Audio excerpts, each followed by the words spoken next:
आज की इस क्लास में जानेंगे दक्षिण एशियाई क्षेत्रीय सहयोग संघ क्या होता है, जिसे शॉर्ट में सार्क के नाम से जानते हैं या सार्क कहते हैं। अब देखो, सार्क का पूरा नाम हो जाएगा south Asian association for regional cooperation. ठीक है।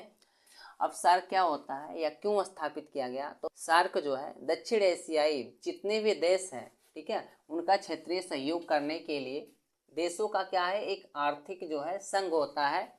मतलब दक्षिण एशियाई क्षेत्र में जितने भी देश हैं उनका सहयोग करने के लिए क्या बनाया गया था, सार्क को बनाया गया था। सार्क की स्थापना जो है 8 दिसंबर 1985 को किया गया था। ठीक है। अब देखो, सार्क में कौन कौन से देश शामिल है, तो सार्क में पहला हो जाएगा बांग्लादेश, ठीक है, दूसरा हो जाएगा भूटान, और तीसरा हो जाएगा भारत, और उसके बाद चौथा हो जाएगा मालदीव, और पांचवा नंबर हो जाएगा नेपाल, और छठा हो जाएगा पाकिस्तान, और सातवां हो जाएगा श्रीलंका।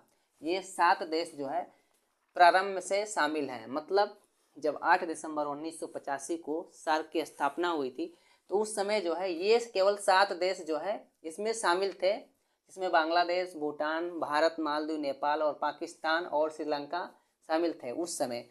2007 में क्या हुआ, अफगानिस्तान को भी सार्क में शामिल कर लिया गया, और इस समूह का 8वां सदस्य जो है क्या बन गया, अफगानिस्तान बन गया।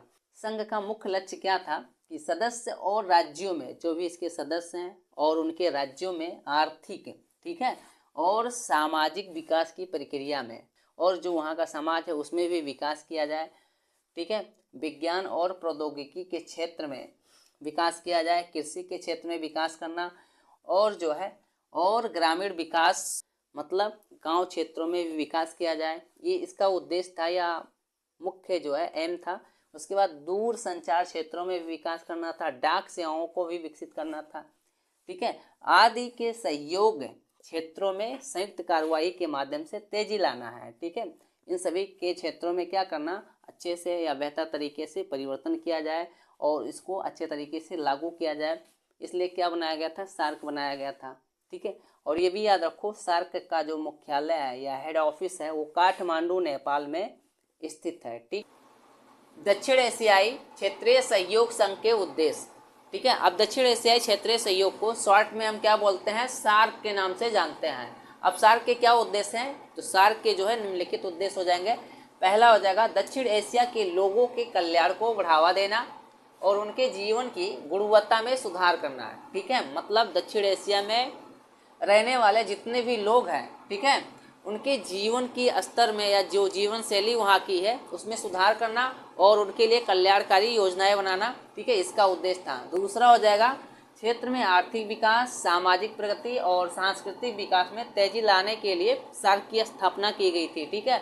और सभी व्यक्तियों को गरिमा से रहने और उनकी पूर्ण क्षमता का अनुभव करने का अवसर प्रदान करना, और इस क्षेत्र में रहने वाले जितने भी व्यक्ति हैं उनको गरिमा से रहने की स्वतंत्रता होनी चाहिए। ठीक है। और उनके अंदर जो है पूर्ण क्षमता अनुभव करने का अवसर प्रदान करना या अवसर देना। ठीक है। तीसरा हो जाएगा दक्षिण एशिया के देशों के बीच सामूहिक आत्मनिर्भरता को बढ़ाना और बढ़ावा देना। मतलब दक्षिण एशिया के जितने भी देश हैं उन सभी के बीच जो है, मतलब क्या होता है कि दक्षिण एशिया में रहने वाले जितने भी देश हैं उन सभी के बीच क्या हो, सामूहिक आत्मनिर्भरता बढ़ाना, ये इसका उद्देश्य था।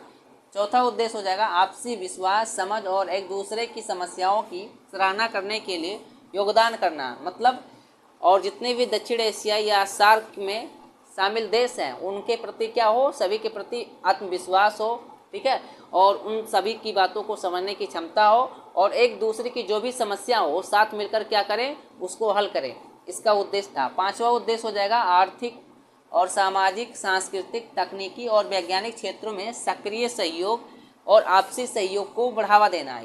मतलब क्या होता है, आर्थिक क्षेत्र हो गया, सामाजिक क्षेत्र हो गया और सांस्कृतिक क्षेत्र हो गया और तकनीकी क्षेत्र हो गया और वैज्ञानिक क्षेत्र हो गया, इन सभी क्षेत्रों में सहयोग करना और इन सभी के बीच जो आपसी सहयोग है उसको बढ़ावा देना, इसका उद्देश्य था। 6 नंबर हो जाएगा अन्य विकासशील देशों के साथ सहयोग को मजबूत करना, और जितने भी अन्य विकासशील देश हैं उनके साथ भी क्या किया जाए, सहयोग को मजबूत करना, अर्थात उनके साथ अच्छे संबंध स्थापित करना चाहिए।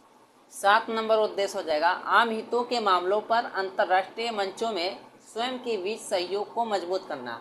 मतलब जो भी आम हित के मामले होते हैं उसको जो है अंतर्राष्ट्रीय मंचों में, ठीक है, क्या करना, स्वयं के बीच सहयोग को मजबूत करना, ये इसका उद्देश्य था। 8वां उद्देश्य हो जाएगा समान उद्देश्य और परियोजनाओं के साथ अंतर्राष्ट्रीय और क्षेत्रीय संगठनों के साथ सहयोग करना, ठीक है। मतलब इसके समान उद्देश्य और परियोजनाओं के साथ क्या किया जाए, अंतर्राष्ट्रीय और जो क्षेत्रीय संगठन है उनके साथ जो है सहयोग को मजबूत करना, ये हो जाएंगे सार्क के उद्देश्य। दक्षिण एशियाई क्षेत्रीय सहयोग संघ के मार्ग में आने वाली समस्याएं, अब जिसे शॉर्ट में क्या बोलते हैं, सार्क। अब देखो सार्क के मार्ग में निम्नलिखित समस्याएं आती हैं। पहला हो जाएगा कश्मीर मुद्दे के कारण, ठीक है, जो कश्मीर का मुद्दा है उसके कारण जो है भारत और पाकिस्तान के बीच क्या होता है, तनावपूर्ण संबंध है। सार्क की सफलता के लिए सबसे बड़ी क्या है, समस्या है। मतलब कश्मीर मुद्दे के कारण भारत और पाकिस्तान के बीच जो है तनावपूर्ण संबंध जो है हमेशा क्या होता है, एक दूसरे के प्रति जो है तनावपूर्ण स्थिति रहती है। इसके कारण जो है क्या होता है, सार्क के लिए जो सबसे बड़ी समस्या होती है।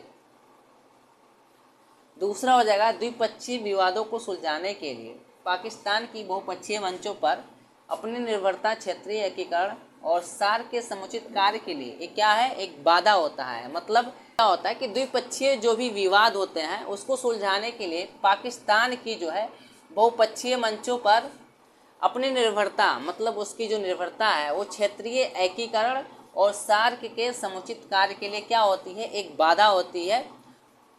चौथा नंबर समस्या हो जाएगा मूर्त और प्राप्त करने योग्य साझा क्षेत्रीय लक्ष्यों की अनुपस्थिति के कारण सार्क देशों में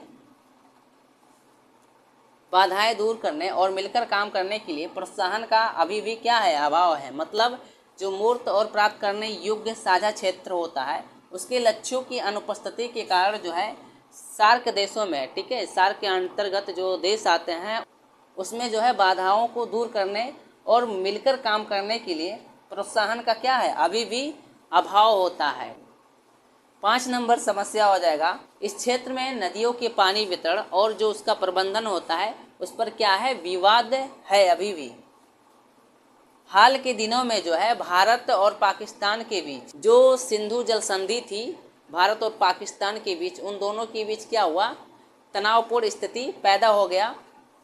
भारत, नेपाल और बांग्लादेश ने अभी तक जो है जो अंतर्राष्ट्रीय नदी होती है उसको बांटने के जो भी न्याय संगत साधन होता है उस पर पहुंचने पर अभी भी कामयाबी हासिल जो है नहीं की है। अफगानिस्तान की जो बांध बनाने की नीति थी पाकिस्तान के साथ जो है अभी भी क्या हुआ, वो विवाद बना हुआ है। 6 नंबर समस्या हो जाएगा राजनीतिक व्यवस्था में अंतर भी जो है क्षेत्रीय सहयोग को क्या करते हैं, बाधित करते हैं। भारत के अतिरिक्त जो है सार्क देशों में कोई भी एक स्थिर जो है धर्मनिरपेक्ष लोकतंत्र नहीं है। निकट भविष्य में राजनीतिक व्यवस्था का अभिसरण जो है संभव बिल्कुल नहीं है।